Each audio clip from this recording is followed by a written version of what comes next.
Bonsoir et bienvenue à cette émission spéciale consacrée à la promotion de l'éducation financière inclusive au Burkina Faso. Nos échanges se feront autour du projet Promotion de l'accès des filles à un système éducatif et de formation professionnelle de qualité, en abrégé Promesse FP. Le projet, porté par un consortium d'ONG, vise entre autres l'intégration de l'éducation financière dans les programmes d'enseignement au pays des hommes intègres. Il est mis en œuvre depuis mars 2021 dans les régions du Sahel, de l'Est, du Nord et du Centre-Nord. Quels sont les acquis engrangés depuis sa mise en œuvre ici au Burkina Faso? Quelles peuvent être les stratégies à définir pour promouvoir cette nouvelle forme d'éducation? Pour répondre à toutes ces questions, j'ai avec moi sur ce plateau 4 invités que je m'en vais tout de suite vous présenter. Monsieur Idrissa Kone, il est le représentant du ministère en charge de l'éducation nationale. Bonsoir et bienvenue. Monsieur Hassan Sankara, il est le secrétaire exécutif du CCBF, le cadre de concertation des ONG et associations en éducation de base. Soyez les bienvenus. Bonsoir, madame. Et monsieur Félix Yao, il est maître formateur, il nous vient de la Côte d'Ivoire. Merci d'avoir accepté notre invitation. Je vous en prie. Enfin, notre dernier invité nous vient du Cameroun et elle est également maître formateur, madame Désirée Kapché. Bonsoir et bienvenue. Bonsoir et merci pour l'invitation. Donc nous allons sans plus tarder entrer dans le vif du sujet avec ce premier grand point consacré au zoom sur le projet Promesse FP. Et la première question est adressée à monsieur Sankara. Le projet Promesse FP, pouvez-vous nous le présenter? Merci madame, merci à la télé BF1. Le projet Promesse est mis en œuvre par 3 partenaires, un consortium. Il y a Solidar Suisse, Educo et Aflatoun International, représenté au Burkina par le CCEB. Donc, le projet vise vraiment la promotion de l'éducation des filles et des jeunes garçons. La tranche d'âge, c'est de 15 à 35 ans. Donc, mais il y a 3 volets essentiels dans ce projet. Il y a la formation professionnelle innovante avec des innovations concernant la formation professionnelle. Il y a le volet santé sexuelle et reproductive des jeunes. Et le 3e volet, c'est l'éducation sociale et financière. Voilà, pour ce qui concerne la mise en œuvre de ce projet, le CCEB s'intéresse sur le volet éducation sociale et financière. Et à terme, le projet prend fin en 2024. On doit pouvoir intégrer en tout cas l'éducation sociale et financière dans les curricula d'enseignement au niveau du Burkina Faso. Donc voici résumé, en tout cas, l'esprit du projet. Est-ce que vous pouvez tout de suite revenir sur ces objectifs et ces axes d'intervention? Oui, c'est ce que je disais tantôt. On peut résumer ça en 3 axes. La formation professionnelle de la tranche d'âge de 15 à 35 ans. Surtout pour les filles, comme on ne peut pas parler seulement que des filles, aussi des jeunes garçons. Donc, à terme, au niveau du formel, on va pouvoir au moins capacité 28 000 filles. Voilà, à terme au niveau du 2000, qu'on appelle 24. Et aussi, au niveau des garçons, aussi 42 000. Tout ça, c'est au niveau du formel. Et au niveau des enseignements, il y a aussi les enseignants, 1306 enseignants que nous devons aussi former. Mais comme c'est un projet pilote, nous allons cibler 40 établissements dans les 4 régions que vous venez de citer tantôt. Donc, voici un peu les objectifs du projet. Donc, je le disais tantôt, le projet est mis en œuvre dans 4 régions. Pourquoi le choix spécifique de ces 4 régions-là, puisqu'on en a 13 au Burkina? Quand vous regardez, et je précise que le projet est financé par l'ambassade des Pays-Bas au Burkina Faso. C'est un peu la bande appelée la bande rouge. C'est la région de l'Est, le Sahel, le Centre-Nord et le Nord. Voilà. Donc, compte tenu du contexte que vous connaissez, on s'est rendu compte que ce sont ces jeunes-là qui sont les cibles de ce qui se passe sur ce terrain. Donc, en capacitant ces jeunes, en termes d'employabilité, en termes d'éducation sociale et financière, en termes de santé sexuelle et reproductive, on pense qu'on peut minimiser, on peut réduire le phénomène qui se passe sur le terrain. Donc cela va bientôt faire 2 ans que le projet FP est mis en œuvre dans les régions en proie à l'insécurité. Vous êtes au courant de ce projet-là, monsieur Kone. Est-ce que vous pouvez déjà, vous avez constaté quelques acquis engrangés sur le terrain au niveau du ministère de l'Éducation nationale? Le ministère de l'Éducation nationale, Bon, il faut dire qu'en réalité, j'interviens ici au nom d'une structure donc, du ministère de l'Éducation nationale qui est la Direction générale de la recherche en éducation et de l'innovation pédagogique. C'est donc cette structure-là qui a en charge donc, l'élaboration de tout ce qui est contenu d'enseignement, que ce soit au niveau du non formel, que ce soit au niveau du formel ou de la formation professionnelle. Ça fait que bon, ça a été vraiment un honneur pour nous que d'être approchés justement par le projet, en vue donc de voir comment est-ce que nous pouvons déjà donc intégrer ces acquis-là, d'accord, donc au niveau des curricula.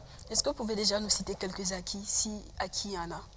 Non, parce que il n'y a pas encore, puisque quand on parle d'éducation financière, il est vrai que dans nos programmes déjà, il y a certains aspects donc, de l'éducation financière qui sont évoqués. Mais en ce qui concerne le projet Promesse même, c'est-à-dire que la mise en œuvre d'abord, je pense que bon, nous ne sommes pas encore nous sommes dans la dynamique, mais les contenus ne sont pas encore intégrés donc, dans les programmes, puisqu'il y a tout un processus afin que les contenus soient intégrés. D'accord. Voilà. Parlant justement d'éducation sociale et financière, on avance sur ce point-là avec cette première question. En termes simples, est-ce que vous pouvez nous dire, Madame Kapje, ce que c'est que l'éducation sociale et financière? Mais avant, Monsieur Sankara veut parler. Véritablement, la mise en œuvre du projet a commencé en juillet dernier. D'accord. Voilà. Et les activités sur le terrain ont commencé au dernier trimestre. Voilà. Donc, il y a eu une formation des formateurs. Voilà. Une soixantaine d'enseignants que nous avons formés. Et la semaine dernière, nous avons aussi formé les cadres du ministère, voilà, sur l'orientation qu'on peut donner et l'intégration de ces approches-là au niveau des curricula. Et présentement, nous sommes aussi sur la formation des formateurs pour voir maintenant, qui vont démultiplier maintenant les formations en cascade au niveau de ces 4 régions. Voilà qui est bien dit. Donc, Madame Kapje, est-ce qu'en termes simples, vous pouvez nous dire ce que c'est que l'éducation sociale et financière? Oui, l'éducation sociale et financière, c'est une éducation qui s'appuie sur l'approche centrée sur les apprenants. C'est la première chose. Parce que la finalité, c'est l'autonomisation des jeunes et la capacitation de ces jeunes-là dans les modèles sociaux qui peuvent permettre l'épanouissement, qui peuvent aider les jeunes à s'intégrer et en même temps qui peuvent débrayer le chemin pour une jeunesse plus engagée, pour une jeunesse plus morale. Et la société que nous voulons bâtir doit puiser ses sources dans cette forme d'éducation parce que nous avons dans la société beaucoup de vices, la corruption, le vol, la cybercriminalité, la prostitution, le taux de chômage grandissant fait que c'est devenu un besoin urgent pour les pays africains et surtout la sous-région francophone, d'adopter ce système d'éducation qui va sortir nos jeunes de la toxicomanie, des actes de déviance divers et leur mettre dans un couloir où ils vont développer des compétences de vie et des compétences en éducation financière pour leur permettre de non pas compter sur le gouvernement pour les employer, mais de créer et de générer des emplois, en plus de constituer une société forte qui se fait confiance et qui se fait confiance mutuellement. Donc, ils doivent parvenir à être des jeunes qui ne vont pas se voler, qui ne vont pas se mentir, qui ne vont pas être égoïstes. C'est pour ça que cette éducation met un accent particulier sur l'esprit d'équipe, le travail en groupe, l'honnêteté et les valeurs morales et éthiques. Donc, voilà un peu brossé les contenus d'éducation sociale et financière. Mais déjà, les apprenants à l'école suivent déjà des cours, peut-être d'éducation morale et civique. Comment est-ce que l'éducation sociale et financière sera-t-elle différente de cette nouvelle forme d'éducation qui est l'éducation morale? Parce que déjà, avec l'éducation morale à l'école, on apprend à ne pas voler, à être droit. Quelle sera la particularité justement de l'éducation sociale et financière? Bien, merci pour cette question parce qu'elle est assez pertinente. Je vais commencer par dire que quand on met sur pied un système, il est bon de s'arrêter à un moment donné pour l'évaluer. Et quand nous évaluons, en regardant le type d'homme que nous avons produit avec effectivement cette éducation morale, nous comprenons qu'il y a eu échec. La spécificité et l'innovation de Aflatoon International, c'est d'apporter aux enseignants, qui sont la plaque tournante, je veux dire les garants de la réussite de ce projet vaste et ambitieux, les outiller suffisamment pour qu'ils aient une autre manière de délivrer les contenus et qui permettent aux apprenants de développer effectivement ces compétences. Qu'est-ce que je veux dire par là? Les apprenants reçoivent des cours, mais quand ils sortent de la classe, ils font autre chose. Il n'y a pas de suivi, il n'y a pas de... Et puis la société étant plongée dans la recherche des besoins basiques, la satisfaction des besoins basiques, c'est-à-dire manger et dormir, personne ne s'occupe d'eux. Et donc, bonjour les vices et tout ce qu'ils trouvent, ils s'y jettent. Or, ici, par exemple, au Cameroun, on a, en attendant les états généraux de l'éducation qui vont avoir lieu bientôt, on a opté pour créer des clubs Aflatoon au sein des établissements. Et les enfants qui sortent de ces clubs ont un comportement différent dans la société. Ce sont eux qui dénoncent les actes de toxicomanie, ce sont eux qui dénoncent tous les actes de violence, de déviance au sein de l'établissement. Je pense qu'un tel citoyen ne va pas grandir pour devenir corrupteur ou voleur ou, je ne sais pas, se plonger dans un domaine qui ne cadre pas avec l'éducation que nous leur donnons. En résumé, qu'est-ce que je dis? L'approche par les compétences ne prend tout son sens que s'il est vraiment centré sur l'apprenant, premièrement, et que s'il est suivi une fois que l'enfant quitte la classe.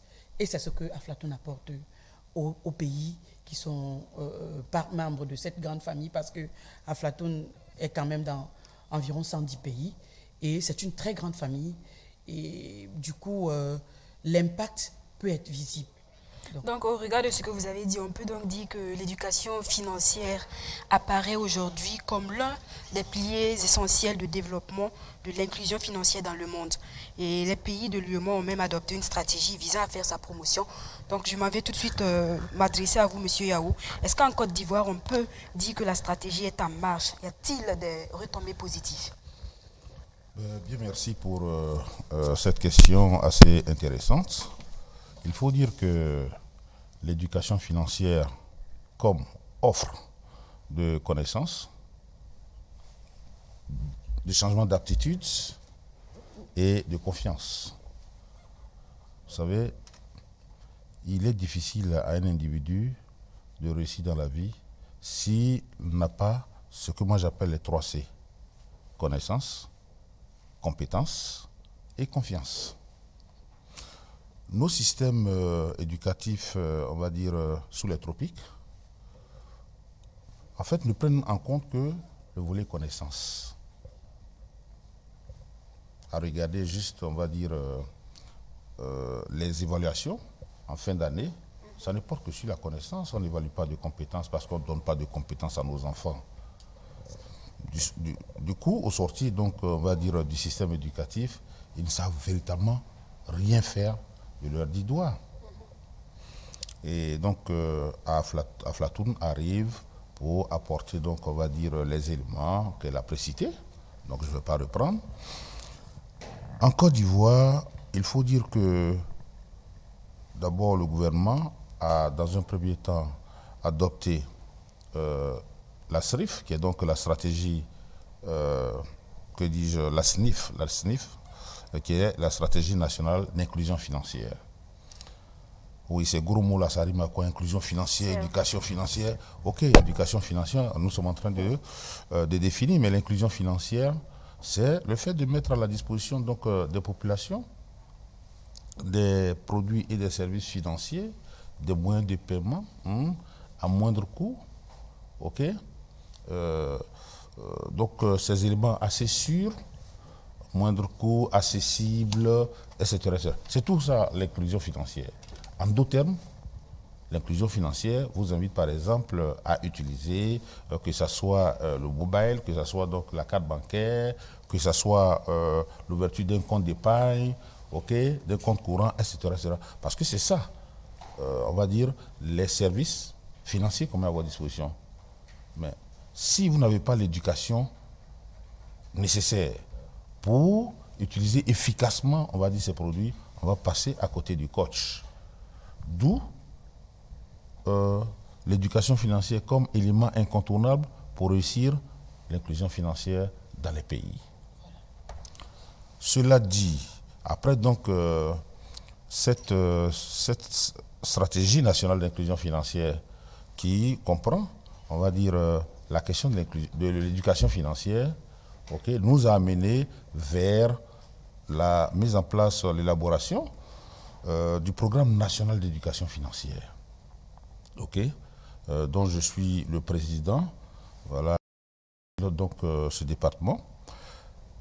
Le gouvernement ivoirien a adopté en Conseil des ministres l'éducation, le PNF, qui est donc le programme national d'éducation financière, qui stipule qu'il faut intégrer l'éducation financière dans les programmes de la maternelle à l'université.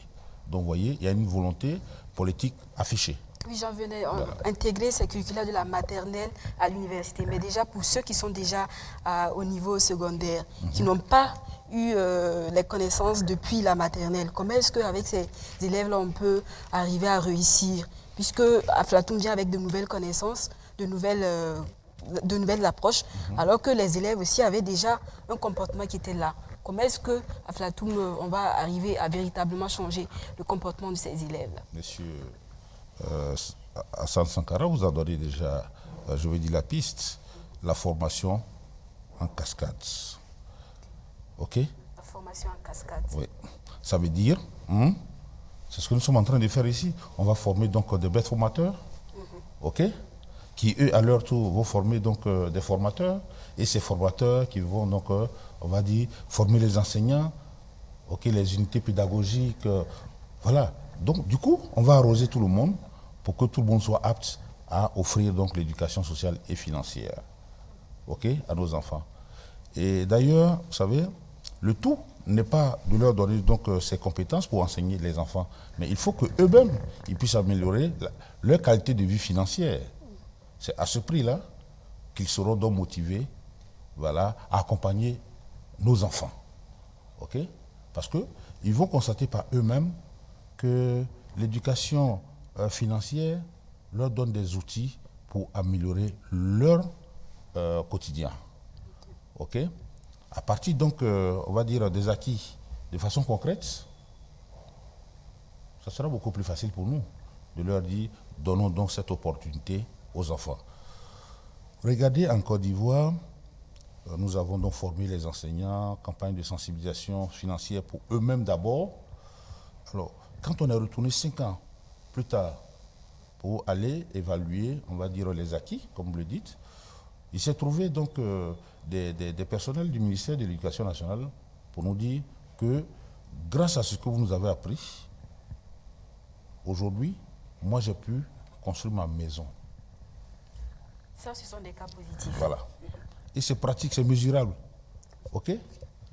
Alors, un tel enseignant, si on lui demande de donner cette connaissance à son enfant, aux enfants de l'école, comprenez que ce sera beaucoup plus facile. Effectivement. Voilà. Oui, allez-y, madame. Qu'est-ce qu'on pense faire des enfants qui ont déjà passé le primaire et ils sont au post-primaire.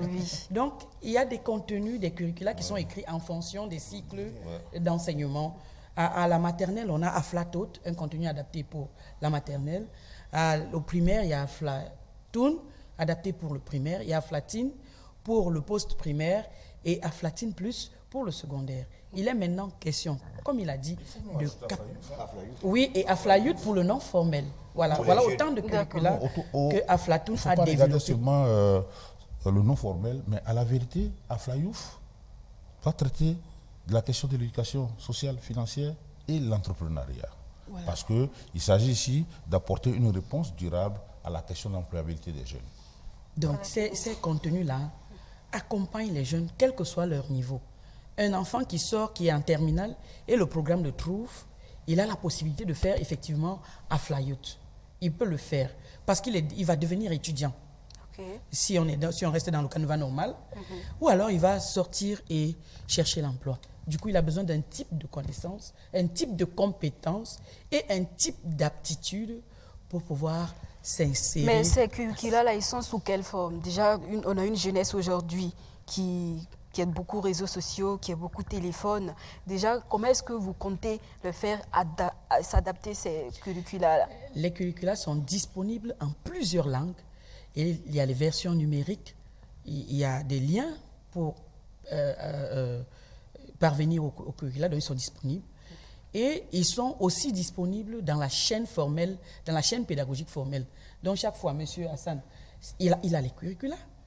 On ne peut pas faire une formation. On est ici pour une formation, pour capaciter tous les maillons de la chaîne afin que cette éducation parvienne effectivement aux enfants. Mais les jeunes qui sont en dehors du cursus scolaire, ils ont la possibilité de consulter le site d'Aflatoon et les multiples liens. Vous avez soulevé quelque chose qui est très important, c'est dans toutes les langues. Parce que pour quelqu'un aussi qui n'a pas fait les bancs, il peut consulter. Oui, il a besoin d'Afla. Voilà. Vous voulez ajouter quelque chose? C'est pour dire que depuis en maternelle, on a des contenus. Quand on parle de Aflatot, ça veut dire quand on parle des budgets, pour un enfant qui est de 3 ans, de 6 ans, on ne peut pas parler du budget. On ne peut pas parler qu'on appelle la gestion des ressources. On parle de gaspillage. Voilà. Quand il va se servir, là, il doit se servir juste pour ce qu'il a besoin. S'il doit aller au robinet pour prendre l'eau, au lieu d'ouvrir le robinet comme ça, et puis se brosser ou bien laver ses mains, là, il prend ça dans un récipient. Déjà, on le prépare déjà. Et quand on avance, le budget a une définition. L'épargne a une définition pour celui qui est en terminale, celui qui est à l'université et celui qui est entrepreneur. C'est comme ça qu'on doit pouvoir évoluer. Et à terme, ces jeunes-là doivent pouvoir créer des entreprises. Et au lieu d'attendre d'être embauchés dans la fonction publique. Voilà. Donc, c'est aussi une réponse au chômage des jeunes. Exactement. Non, c'est pour dire que techniquement même, au niveau de contenu de curricula, que vous commencez à un niveau ou à un autre, ça ne pose pas de problème. Vous savez, quand vous prenez l'enseignement technique et professionnel, il y a des apprenants qui commencent au niveau CAP. Et il y a d'autres, par exemple, qui vont aller commencer au niveau BEP. Mais à la fin, par exemple, si celui qui a commencé à CAP et qui va se retrouver à la fin avec son BEP, ils auront le même contenu. Parce que ceux-là même qui ont commencé déjà à CAP, il y a des rudiments qui n'ont pas commencé au niveau CAP, il y a des rudiments qu'on va d'abord leur faire connaître avant donc de pouvoir progresser avec. Donc techniquement, pour l'élaboration de référentiels, bon, ça ne pose pas de problème à soi. Ça ne pose pas de problème. Voilà. Je reviens à vous, Madame Kapdje. Au Cameroun également, on l'a dit tantôt, l'éducation sociale est également en expérimentation. Est-ce que vous pouvez nous dire ce que ça a changé dans la vie des bénéficiaires aujourd'hui? Oui, j'ai un sourire en coin parce que je peux me présenter déjà comme une personne que la formation Aflatoon a transformée. Comme l'enseignant en Côte d'Ivoire qui a construit sa maison. Voilà. Donc, je peux déjà me présenter. Okay. Et il y a des coupures, des audios que les parents nous envoient. Parce que je vous ai dit qu'au Cameroun, ce qui est déjà appliqué, ce sont les clubs au sein des établissements. En attendant que le Forum national de l'éducation siège pour intégrer définitivement, on a déjà fait les essais, on a fait le pilotage, on a fait même des guides d'inclusion, d'insertion de ces contenus-là dans nos programmes scolaires. Maintenant, il faut des états généraux pour acter ces contenus-là et maintenant pour qu'on puisse les retrouver dans les manuels scolaires. Donc, c'est un processus qui dure. Mais en attendant, on a opté pour les clubs. Nous avons des audios des parents qui ne nous connaissent pas, mais qui témoignent qu'il y a une femme dans tel établissement-là, elle a transformé mon enfant. J'étais dans un lycée à Tchang. Je salue d'ailleurs tous mes collègues du lycée bilingue de Tchang. On avait une collègue secrétaire au lycée et elle avait son enfant qui était dans mon club. Cet enfant n'avait jamais mangé le couscous avec la sauce de gombo, la sauce gluante. Oui. Jamais. Donc quand sa maman préparait couscous, sauce gombo, elle devait lui faire une autre sauce. Et chaque jour, quand elle rentrait du travail, elle a fini de préparer, il faut qu'elle prépare la sauce pour la petite fille. Et un jour, sa fille est rentrée de l'école, elle avait fait couscous sauce gombo et elle s'apprêtait à découper chou pour lui faire une autre sauce. Elle dit, maman, laisse, je vais manger. Sa mère lui demande, comment? Elle dit, non, j'ai compris que je te fais souffrir en t'imposant ça. Non seulement tu vas au travail, tu rentres fatigué et je t'épuise davantage pour que tu prépares une sauce alors que tu aurais utilisé ce temps pour te reposer et avoir plus d'énergie pour mieux travailler. Ah, ça c'est intéressant. Elle est venue rendre témoignage et elle lui a demandé, qui t'a dit ça? Elle dit que c'est dans le club Aflatoon. Ah. Et elle est venue au lycée, elle m'a cherché ce jour-là. Elle m'a dit, maman, merci. Je ne savais pas que cette fille pouvait, elle était tellement radicale. Et elle est devenue compréhensive, elle a changé. Donc le club Aflatoum, ce n'est pas seulement pour promouvoir l'éducation financière et sociale, ça aide aussi l'enfant à s'épanouir en société. C'est de ça On que peut j'ai dire. parlé. Il y a des compétences de vie qu'on développe chez les apprenants. D'accord. Parce que les contenus là, c'est l'éducation. C'est ce qu'il a appelé connaissance. D'accord. Mais après ces contenus, il y a un suivi qui se met en place. Il y a une relation, une empathie qui se crée, une complicité qui se crée entre les formateurs et les apprenants, qui fait que les enfants intègrent goutte par goutte certaines compétences. Mais est-ce et que qu'ils vous essayent êtes les sûr de développer. transformer tous les enfants? Parce qu'on sait qu'il y a des enfants aussi qui sont têtus, qui ne changent pas facilement. Est-ce que vous êtes convaincu que quand on intègre votre club, on change? Ce n'est pas automatique C'est non pas plus. automatique. Mais je peux encore vous citer un exemple. On a un enfant qui manquait trop, qui était absentéiste à l'école. Et puis, quand il rentre, il somnole en classe. Ses camarades lui demandent qu'est-ce qui ne va pas. Il ne va pas dire, mais il vient au club. Et au club, parce que ça, c'est un autre point qu'Aflatoum International a apporté, c'est essentiellement ludique. Et les enfants apprennent plus en jouant. Effectivement. Et les jeux qu'on leur montre, ils tirent eux-mêmes les conclusions dans ces jeux-là. Du coup, on leur dit maintenant, on va essayer d'appliquer ça pour être des citoyens différents. Est-ce que vous ne voulez pas porter le trophée de la différence dans le bon sens? Oui, ils le veulent. Et tous, même celui qui est récalcitrant là, il veut qu'on le regarde bien. Il a besoin d'être apprécié. Mais pour être apprécié, il a quelque chose à donner. Et donc cet enfant, les enfants au club l'ont tellement titillé qu'il a dit, ma mère est malade. Mais souffre de quoi? Depuis 3 semaines, tu es absent. Il ne veut pas parler. Et ce sont ses amis qui ont creusé. Et puis il a dit que sa mère était séropositive et que le papa les avait abandonnés. Et donc en ce moment-là, sa mère faisait la maladie. Et donc il a une petite sœur, il devait la prêter, un enfant de 5e. Il devait la prêter, l'amener à l'école. Avant de venir à l'école, il devait rentrer, chercher ce qu'ils vont manger. La maman est alitée. Mais ça a tellement révolté les enfants qu'ils ont décidé de faire une marche. Et croyez-moi, quand je le dis encore aujourd'hui, mon cœur fait un boom. Parce que j'ai dit, mes amis, on ne marche pas dans ce pays-là. Le sous-préfet ne va pas vous autoriser à marcher. Et on va dire que j'ai formé la rébellion dans ce lycée. Je ne veux pas de problème. Est-ce que vous voulez que j'ai des problèmes? Ils ont dit non, madame, nous on va marcher dans notre lycée. Ah, vous aussi. Vous croyez que le proviseur va accepter d'interrompre les cours pour vous laisser marcher? Les enfants ont insisté qu'ils vont marcher pendant la grande pause. Vous voyez le degré de détermination. Et même les enfants qui étaient derrière et qui jouaient, quand l'idée de la marche est venue, tous se sont mis au travail. Donc nous comptons sur la saine émulation, sur l'effet d'entraînement. Ce ne sera pas d'un coup de baguette magique, mais ce sera progressivement. Et j'ai espoir et j'ai la foi. Je reprends les mots de mon vieux père.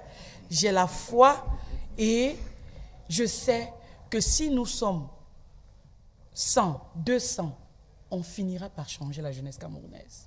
J'y crois. Et africaine? Oui, africaine, bien générale. sûr. Puisque nous sommes ici pour capaciter d'autres enseignants, pour qu'ils se mettent dans la même dynamique. Vous ajoutez quelque chose? Oui, c'est pour dire que dans l'approche Aflatoum, il y a 2 volets. Il y a l'éducation sociale. Et dans l'éducation sociale, il y a 3 éléments essentiels. L'exploration personnelle. Qui suis-je? Il faut chercher à se connaître. Voilà. Il faut analyser son comportement. Et le deuxième niveau, c'est l'environnement. Je vis dans quelle société? Quelles sont les vertus? Quelles sont les qualités de cette qu'on appelle société? Ce que nous ne faisons pas dans l'école classique. Et on descend maintenant en termes d'épargne. L'épargne, c'est la première dépense dans votre salaire. En principe, dans votre salaire, vous devez épargner pour vos enfants, pour votre avenir. Voilà. Mais souvent, on ne le fait pas. Si on épargne, c'est pour faire quelque chose, on planifie. Si on planifie, on doit pouvoir entreprendre une entreprise et ça permet aux enfants de créer. Voilà. Quand on prend les images, théâtre d'images, on met des jeunes en position où ils font la bagarre. Ils restent figés et on demande aux jeunes de faire des commentaires. On les change encore. Ils font des... Or que dans le livre, c'est figé. C'est la seule image. Donc vous voyez, ça développe l'esprit critique. Et c'est ça qui est important. Donc, on l'a entendu sur ce plateau, en Côte d'Ivoire et au Cameroun, il y a des retombées positives. Et déjà ici au Burkina, le projet n'a pas encore totalement pris, mais l'État a adopté en 2019 la stratégie nationale de la finance inclusive. Monsieur Koné, en quoi consiste-t-elle exactement et quels sont ses objectifs d'ici à l'horizon 2023? M. Sankara est mieux placé pour la finance inclusive. Voilà, moi c'est le volet éducation. Okay. Donc allez-y, Monsieur Sankara. Je précise que la Comme promotion... je parlais de l'État et que vous êtes là au nom du MINA-PLN. Oui, mais je vais apporter la précision. Donc, au niveau du Burkina, la promotion de l'inclusion financière est portée par le ministère de l'économie et des finances. Et je me rappelle lors d'une rencontre, et c'était les banquiers, les assureurs qu'on avait invités. On parlait d'inclusion financière, comme il venait de qu'on appelle là, d'expliquer les produits, les services qu'on veut donner aux populations. C'est là que j'ai dit au cours de cette rencontre, vous ne pouvez pas parler d'inclusion financière si vous ne parlez pas d'éducation sociale et financière. Et c'est là qu'ils ont été interpellés. Et c'est en ce moment qu'ils ont commencé maintenant à s'intéresser maintenant au ministère de l'Éducation nationale. Et maintenant au niveau des ONG, des associations qui sont dans le secteur. Voici comment ça a commencé. Et aujourd'hui, on est content parce que quand on a suivi la communication du directeur général, le directeur général de M. Koné qui est ici présent, on sent qu'il y a la volonté politique. Il a terminé pour dire qu'au niveau du ministère de MENA-PLM, en octobre, on peut commencer avec la classe de 6e, avec la classe de seconde. Donc il y a cette volonté politique.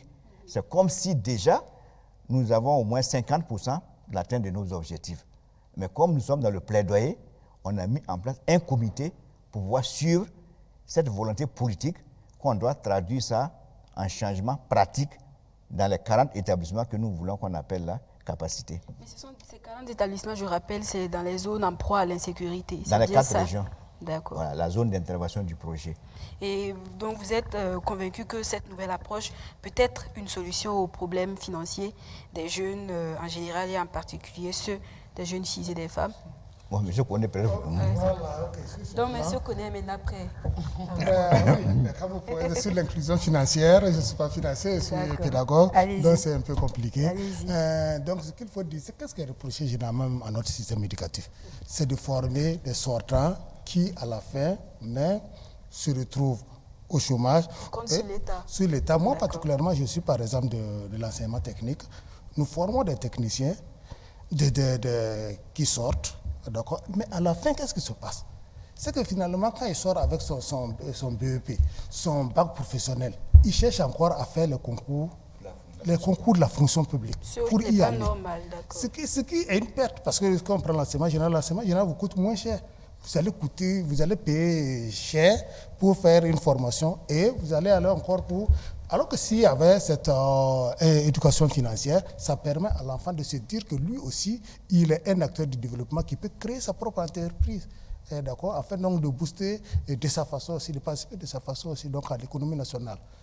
Monsieur Yao. Oui, vous savez, moi je dis chaque fois que nous parlons de ministère d'éducation nationale.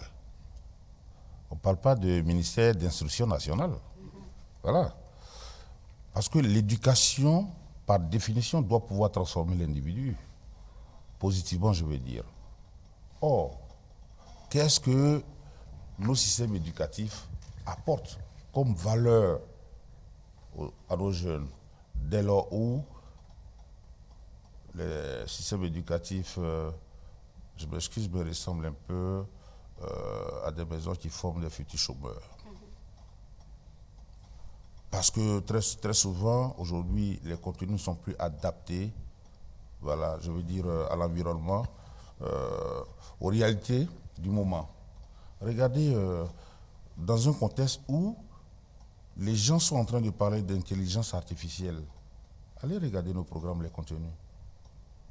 Mais c'est un retard qu'on est en train d'accuser. Donc il faut actualiser, on va dire, les connaissances qu'on veut donner aux enfants. Il ne faut pas s'arrêter aux connaissances, il faut leur donner des compétences. OK? Et il faut développer en eux la confiance. Quand quelqu'un qui a fait, comme il le dit, une formation professionnelle et qui va passer un concours de la fonction publique, ça veut dire qu'il manque de confiance en lui-même. Souvent, ils ont le choix, puisque dans nos États, ici, il n'y a pas ces mécanismes-là qui leur permettent, dès la sortie de l'école, de mettre en place leur entreprise. Bien. Alors là, le problème, c'est quoi? C'est que, est-ce qu'à l'école, à l'école même déjà, est-ce qu'on apprend l'entrepreneuriat véritablement à nos enfants? Et même quand on leur apprend l'entrepreneuriat, ok, est-ce qu'on y ajoute une bonne dose d'éducation financière pour que les enfants soient donc à mesure, on va dire, de construire d'abord. Ok? Regardez ce qui se passe. On était en formation quand l'une des auditrices nous expliquait que elle est celle qui me fait beaucoup chanter les autres là. Le ministère de la Jeunesse. Le ministère de la Jeunesse. Ok? Le ministère de la Jeunesse avait financé des jeunes pour produire. On a remis 3 500 000 francs à l'un des jeunes. Un an plus tard, ils sont repartis. Voilà. Mais c'est ça le C'est vrai courant sous problème. nos tropiques quand Voilà. même. Parce que Mais- souvent il y a l'aide, mais les Le bénéficiaires problème- aussi Mais ne le problème, peuvent pas. c'est quoi? Vous savez, l'argent est une dynamite émotionnelle. Si vous ne préparez pas quelqu'un à recevoir de l'argent que vous lui en donnez comme ils l'ont fait, ah oui, c'est normal que ça crée plus de tort aux bénéficiaires que des biens.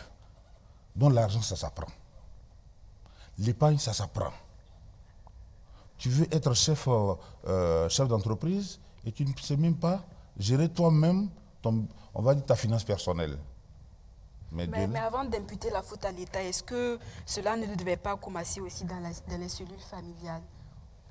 Apprendre à épargner, apprendre à prioriser les Est-ce que le dépenses. père, est-ce que le père lui-même, l'épargne? Non. Non, j'arrive. Est-ce qu'il épargne? Est-ce que lui-même ne se laisse pas aller, on va dire, aux dépenses sur les coups de tête? Mais l'enfant, il apprend, il regarde tout ça. En fait, l'enfant, il est le fruit de ces adultes que nous sommes. Voilà. Il regarde autour de lui, papa est tout le temps en train de dépenser. Donc on peut dire, Aflatoum aussi devait peut-être penser également aux parents.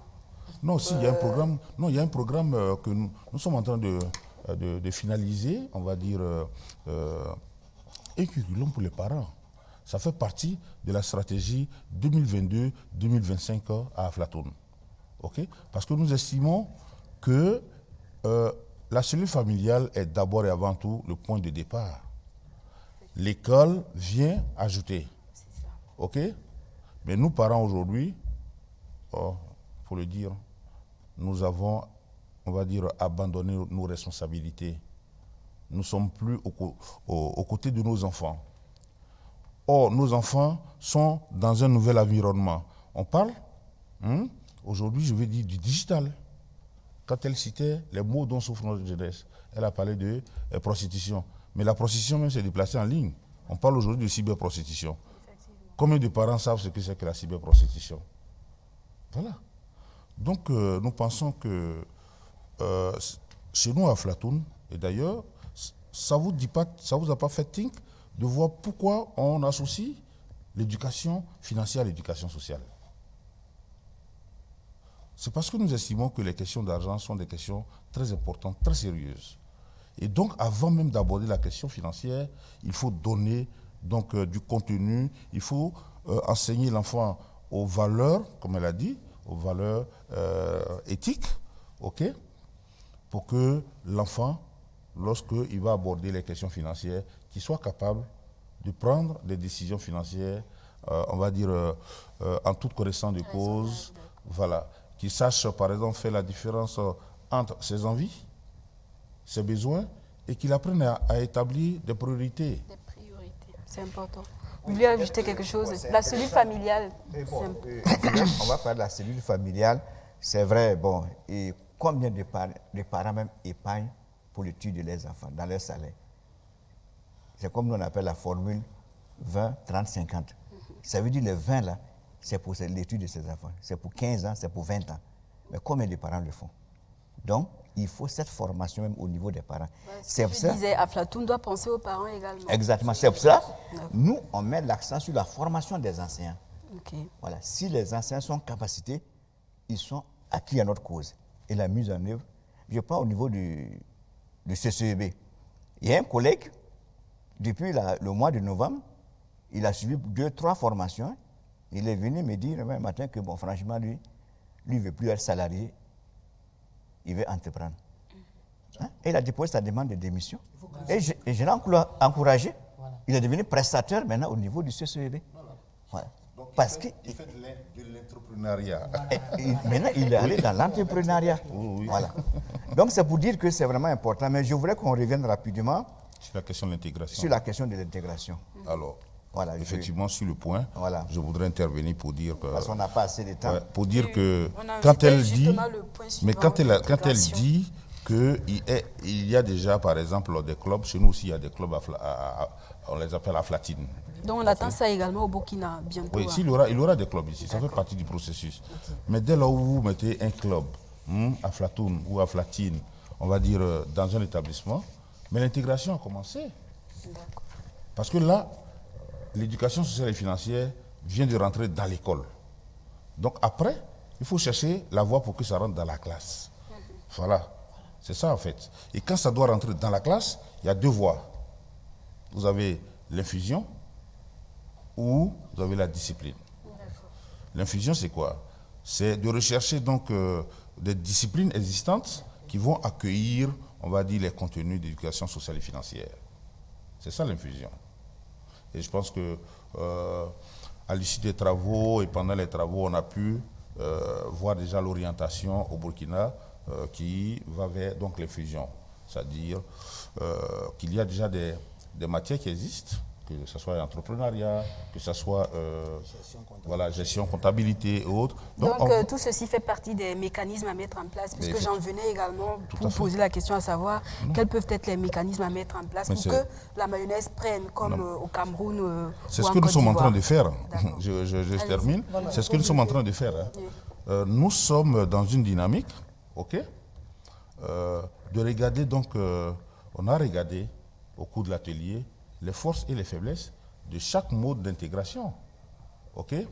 Mais avant l'atelier, le ministère, pour montrer déjà son engagement, son intérêt pour la question, avait déjà identifié, a fait déjà une cartographie des disciplines qui peuvent recevoir, on va dire, les contenus d'éducation financière. Ça, c'est donc la première voie. La deuxième voie, c'est de dire, OK, l'éducation sociale et financière, c'est un domaine très, très, très important. Donc, il faut en faire une discipline à part entière, comme les mathématiques, comme l'histoire, comme la géographie. Voilà. Monsieur Koné, vous voulez ajouter quelque chose? Je pense qu'il a vraiment tout dit. Mais ce que je voulais peut-être ajouter, ce sont les difficultés, par exemple, liées à chacune de ces méthodes d'intégration. Parce que lorsque vous voulez transformer, par exemple, vous voulez que ce soit une discipline, il se trouve que déjà, dans une classe donnée, mais les matières sont déjà bien précisées. Alors que c'est vrai que le ministère est dans une dynamique de réforme, voilà, donc de ces curricula, mais il n'est pas toujours aisé justement donc d'amener matière pour trouver le temps même pour insérer cela dans le temps. Parce que déjà les matières enseignées dans les établissements c'est déjà énorme. Voilà, souvent il y a des faudra supprimer d'autres, faire place à l'éducation sociale et financière. Donc je pense que c'est ce qui a penché vraiment vers l'infusion. L'infusion qui d'abord dans notre jargon, parce que l'infusion ça c'est vraiment dans le jargon aflatoun. Dans le jargon du ministère, on parle d'intégration, d'intégrer justement donc, des contenus dans des matières existantes, donc dans les matières d'accueil. Bon, mais ça revient à la même réalité en fait. Madame Kapché, Monsieur Yao, selon vous, quels peuvent être les efforts que le Burkina Faso doit fournir pour être au même niveau d'avancement que vous? Oui, je vais commencer par apprécier la volonté politique, parce que c'est le point de départ. Mais le conseil que je peux donner, c'est de mettre un accent particulier sur la formation des enseignants. Maintenant, la création des clubs, c'est au Cameroun, il y a eu une convention entre Aflato International et le ministère. Et ça a laissé ouvert la voie pour que dans le service des activités possibles. Avant que j'oublie, une question qui me taraude. Quand vous parlez de formation de club, est-ce que ça dit que peut-être dans l'école, il y a juste un club qui regroupe plusieurs élèves de classes différentes, comme on le voit les clubs d'études? Oui. C'est comme ça que ça se passe? Voilà, c'est comme ça que ça se passe pour le moment. Parce que les enseignants qui sont capacités sont en nombre insuffisant. Et pour que l'effet soit perceptible, il faut que ce soit un nombre réduit. Si vous avez un club de 60, ce qui est sûr, c'est que vous avez vous avez moins de chances de gagner 20. Mais si vous avez un club de 20 à 30, vous avez plus de chances de gagner tous ces 30. Donc le suivi, parce que j'ai insisté dessus, après les connaissances, il y a cette complicité qui doit naître.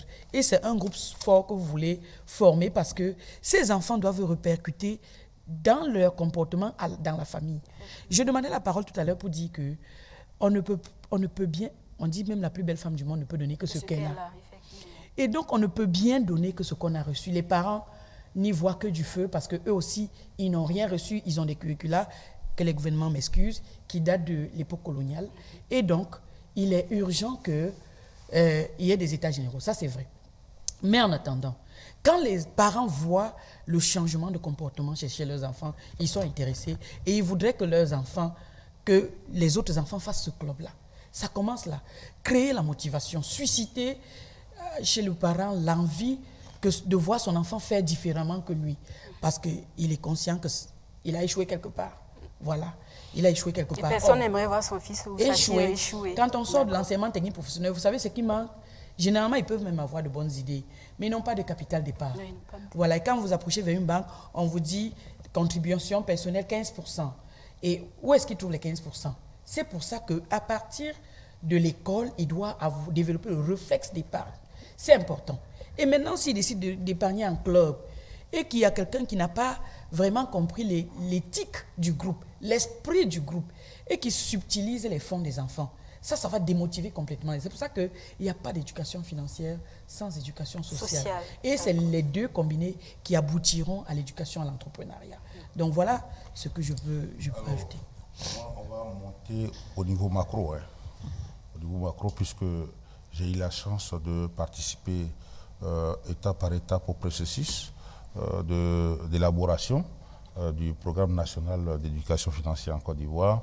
Il faut dire que aujourd'hui, ce n'est plus une question du Burkina, de la Côte d'Ivoire, du Mali, etc., etc. Mais la BCEAO porte depuis 2019 un programme régional d'éducation financière qui doit donc amener tous les pays de l'UEMOA à intégrer l'éducation financière dans les programmes scolaires de la maternelle à l'université. C'est bien écrit dans le programme régional. OK? Donc, je suis convaincu que ça va, tout comme en Côte d'Ivoire, ça va arriver au Burkina. Monsieur Sangara, et à votre niveau, quel plaidoyer on peut faire auprès des autorités pour qu'ils favorisent l'intégration de cette forme d'éducation dans les curricula? À l'issue de l'atelier d'orientation et d'intégration, nous avons mis en place un comité de suivi. Et le comité de suivi est chargé, en tout cas, de suivre un peu l'engagement, en tout cas la volonté politique au niveau du ministère.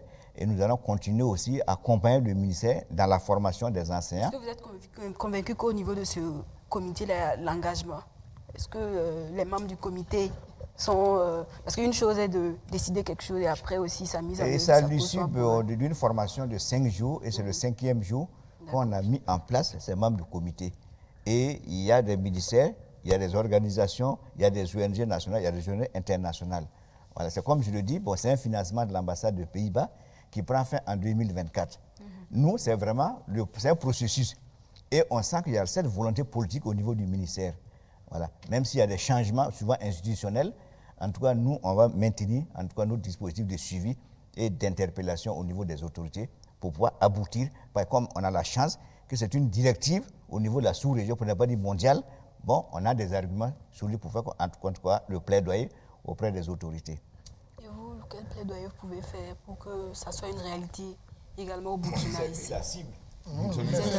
C'est vers nous que le plaidoyer doit se faire en fait. Donc, est-ce que vous vous engagez sur ce plateau c'est vrai qu'il y a des voix plus autorisées que la mienne quand même pour prendre ce type d'engagement-là. Maintenant, déjà, vous pouvez les booster, vous pouvez insister pour que ça fasse. Non, mais je pense que le coordinateur est déjà assuré même personnellement de mon engagement. Est-ce que vous rassurez le coordinateur de votre engagement? Voilà, de mon engagement. Maintenant, comme au niveau institutionnel, comme je le disais, mais il y a des voix beaucoup plus autorisées qui peuvent vraiment prendre des engagements. Nous tirons vers la fin de cette émission. On va faire un tour de table rapidement. Votre dernier mot avant qu'on...